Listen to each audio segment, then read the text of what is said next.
אז אפשר לעצום עיניים, להרגיש בנוח, מאוד בנוח,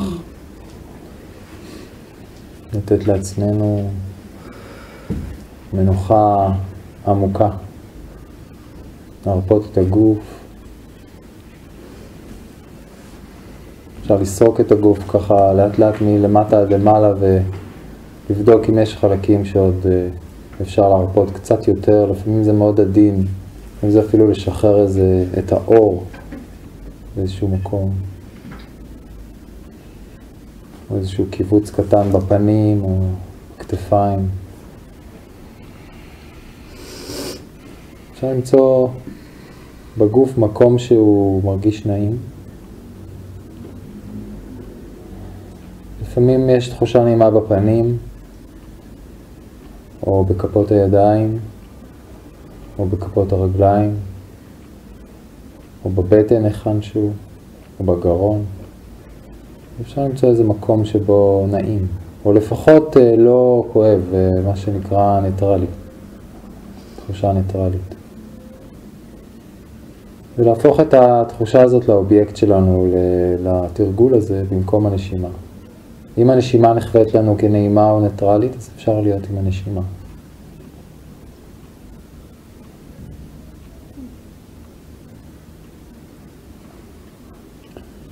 אפשר לחשוב על אדם שאנחנו קוראים לו האדם המיטיב, דמות של מישהו שבעבר או בהווה עזר לנו, תמך בנו, טיפל בנו, לימד אותנו, הדריך אותנו, שמר עלינו. ולאותו אדם אפשר לשלוח איחולים, גם אם הוא לא חי כבר אפילו. הלוואי ותהיה מאושר. הלוואי ותהיה חופשי מסבל, מצער. הלוואי ותתמלא בשלווה ובשמחה.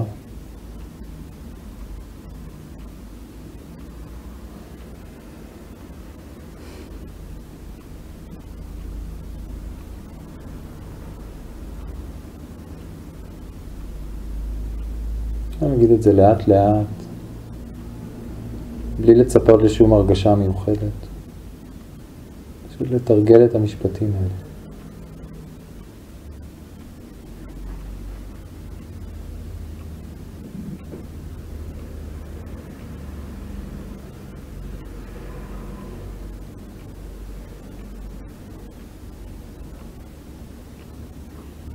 עכשיו אפשר לדמיין אדם שאנחנו קוראים לו האדם היקר, מישהו שאנחנו אוהבים בעבר או בהווה, בן או בת זוג, הורה, ילד, חבר טוב, חברה טובה. מישהו שקרוב לליבנו, וגם אליו, אליה או אליו, לשלוח את אותם איחולים. הלוואי ותהיה מאושר או מאושרת. הלוואי ותהיה חופשי מסבל ומצער.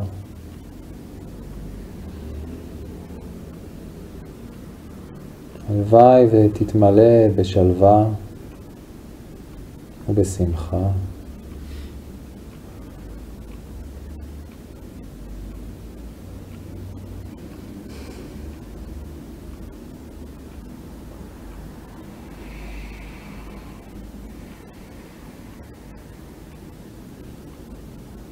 הדמות השלישית שאנחנו בוחרים זה האדם הניטרלי, מישהו שאנחנו מכירים אבל לא ממש, אולי מישהו כאן מהקבוצה, אולי מישהו באיזה חנות, אולי מישהו במקום העבודה, שאין לנו כלפיו יחס של חיבה אבל גם לא יחס של סלידה. מישהו זר יחסית. ולאדם הניטרלי הזה אנחנו גם שולחים את אותם איחולים. הלוואי ותהיה מאושר, מאושרת. הלוואי ותהיה חופשי מסבל ומצער. הלוואי ותתמלא בשלווה ובשמחה. וככל שאנחנו הולכים לדמויות שיותר מאתגרות אותנו, אנחנו צריכים לטעון את זה באיזה סוג של מאמץ יותר, לחזק את הכוונה הזאת.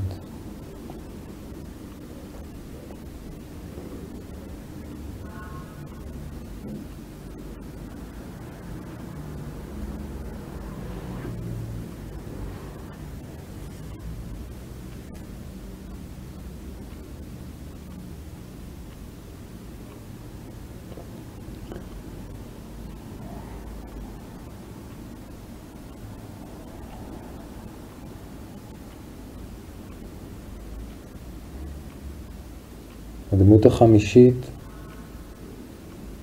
הרביעית שאנחנו בוחרים, היא מישהו שאנחנו לא כל כך אוהבים. זה יכול להיות מישהו שאנחנו קצת לא אוהבים, שגורם לנו להרגיש אי נוחות או מאוימים או מושפלים קצת. וזה יכול להיות מישהו שאנחנו ממש לא אוהבים, שמאוד פגע בנו, או הכאיב לנו או בגד בנו.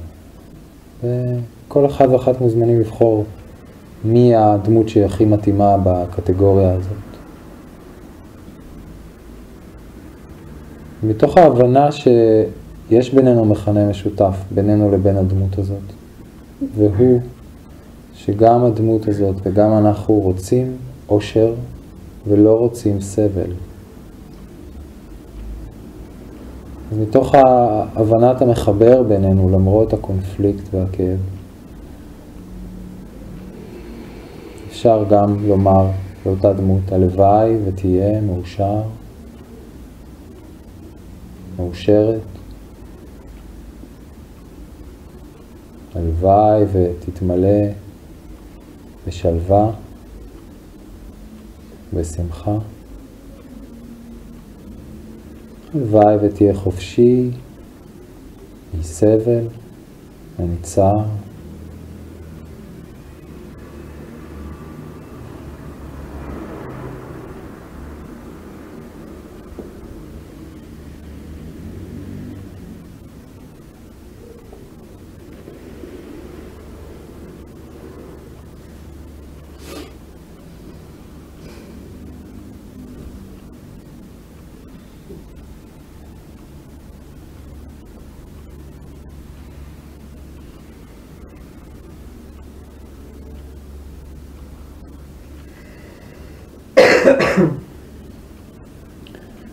אפשר עכשיו להביא לעיני רוחנו דמות שסובלת.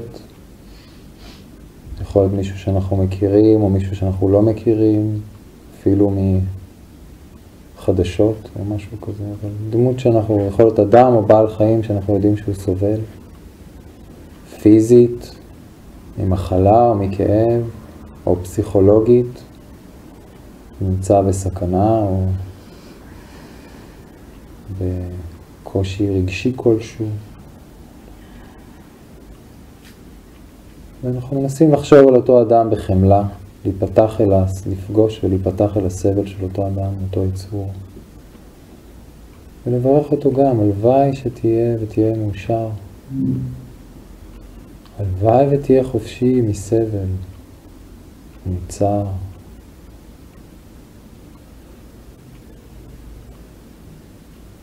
הלוואי ותתמלא בשלווה ובשמחה.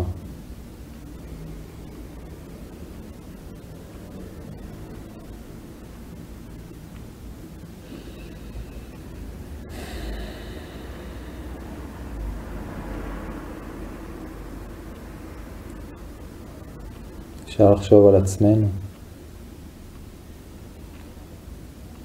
נאמר לעצמי גם, הלוואי ואהיה מאושר. הלוואי ואהיה מאושרת. הלוואי ואהיה חופשי מסבל ומצער הלוואי ואתמלא בשלווה ובשמחה.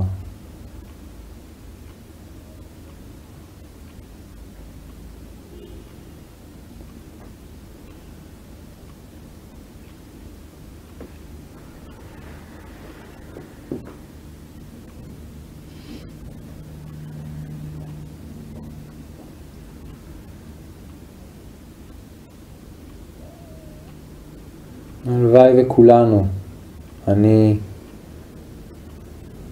אנשים שהיטיבו ומיטיבים איתי, אנשים שאני אוהב ויקרים לליבי, אנשים שאני לא מכיר, אנשים שאני לא אוהב, בעלי חיים, אלה שסובלים ואלה שלא סובלים,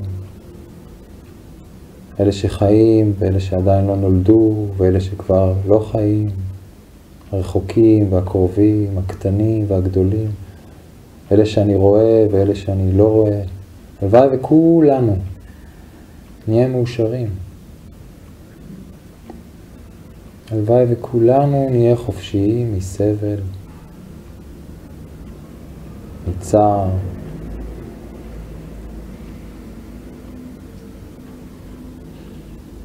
הלוואי וכולנו נתמלא בטוב, בשלווה, בשמחה.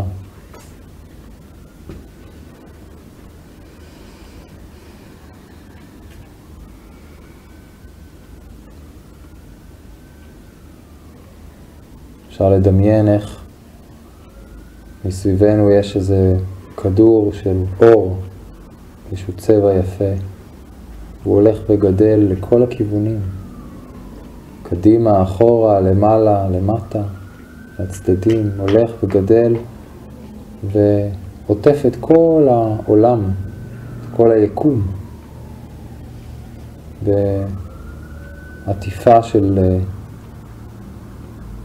אהבה חברית, ידידות, אכפתיות, חמלה, וגם שמחה בשמחתו של מי שמאושר. כל איכויות הלב.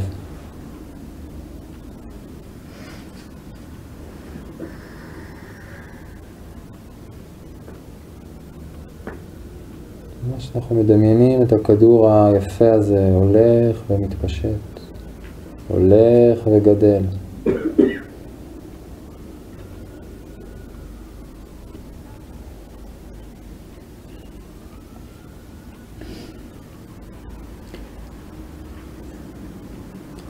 עכשיו אנחנו עושים תרגול שנקרא סליחה לשלושה כיוונים.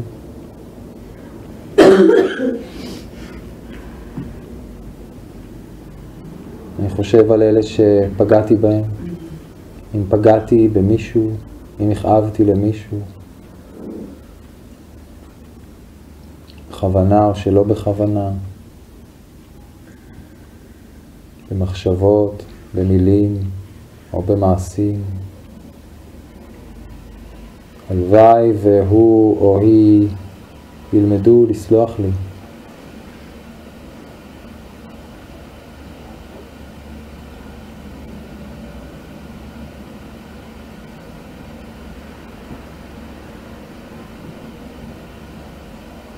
אני חושב על אלה שפגעו בי.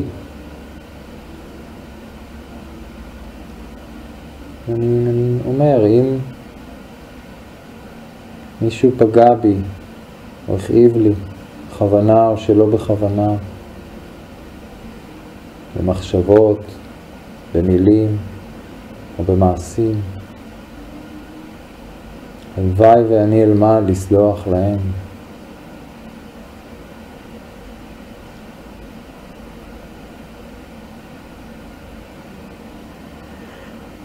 כשאני לומד לסלוח, אני משתחרר מעטינה, ממרירות, מכעס שמכבידים עליי.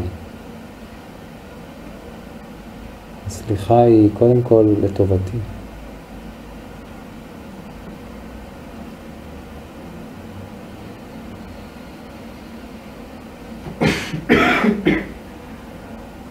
אם פגעתי בעצמי, או הכאבתי לעצמי, בכוונה או שלא בכוונה, במחשבות, במילים או במעשים. הלוואי ואלמד לסלוח לעצמי. עושים שלום עם עצמנו, עם העולם. מניחים מכל מיני מטענים של כעס וטינה. ככל יכולתנו.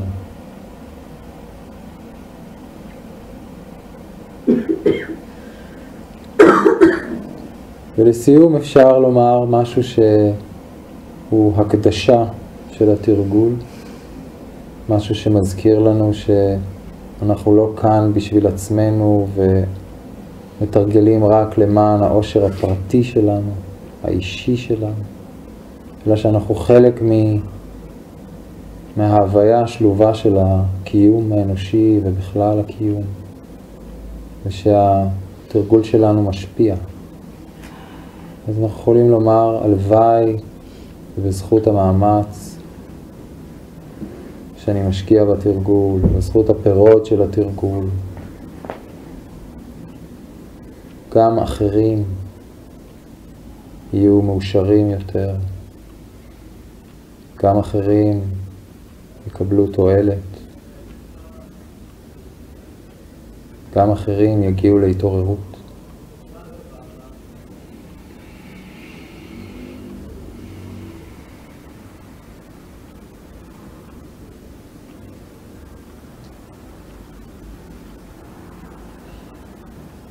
אפשר בסוף עוד איזושהי דקה אחרונה רק לתת לכל זה להדהד ולחזור לתשומת הלב, למקום הנעים שהיינו בו בהתחלה. להרגיש אותו, אולי הוא קצת השתנה.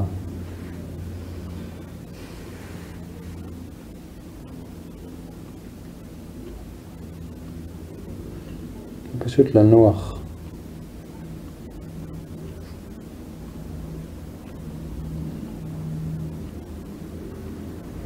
לנוח בטוב ובשקט.